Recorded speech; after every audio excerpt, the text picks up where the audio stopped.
Bonsoir, bonsoir. En tout cas, lelo na butwa lelo na tombé na vidéo o ya Kokodioko. En tout cas, esalinga pasi. Pasi. Je me demande, mboka na biso penza, likambu nini na domaine nini toza sérieux. On pensait, oh penda bandeko na biso MPR bayembi, tokanisa kisoki Mobutu akei. Mboke kobonga Mobutu akei tokali kaka na pasi tokanisaki soki Kabila ye pasi esili Kabila akei pasi eza kaka tokanisaki Félix soka ye makambo ekochange Félix pa ye ezokontinue kaka nzambe na ngai botala papa Kokodioko ndenge akomi papa Kokodioko ntango tozalaki bana mike tobanda kotala bango na groupe Salongo na OZRT oyo lelo ekoma RTNC. Bon, moi, na biso penza to banda kolekisa ngo devant télévision, banda kozala soki chaque jeudi, je crois. O bango babanda koleka kosala théâtre na butu. To banda kotala. Botala na eta nini papa Kokodioko akomi.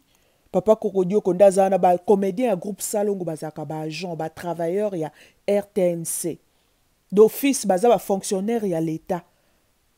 Maintenant, je me demande, papa Batou, il est travailleur, il est fonctionnaire.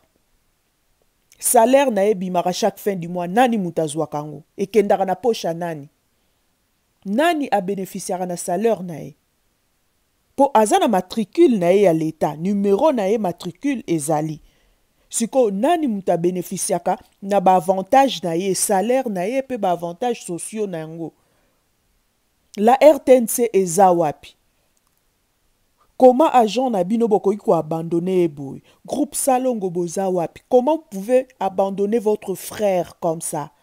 Ceux qui sont en Europe et ceux qui sont au Congo. Bah oh non, so basala théâtre na groupe Salongo boza wapi? Papa Elombe, tu t'occupes na section y a tout ce qui est assurance maladie à ba comédien auprès de la fondation Denis Nyakero.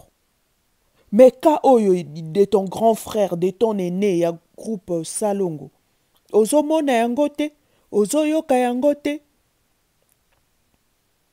Boza wapi, pobo réagir. Boza wapi, pobo internet na CNPP. Ba soigner ye. Ministre ya culture, oza wapi. C'est ton travail. Pourquoi pas lui venir en aide? Oze la kufa poba koma lettre, ba obimisa mbongo. Poto ebinde ba sortir bambongo ngonde salamaka.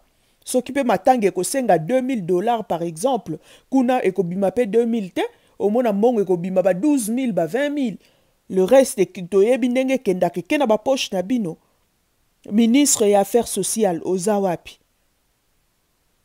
Boza wapi. Moto ye azokende. Moto ye azokufa. Ministre ya justice oza wapi. Parce que justice il faut la fait pour na papa parce qu'il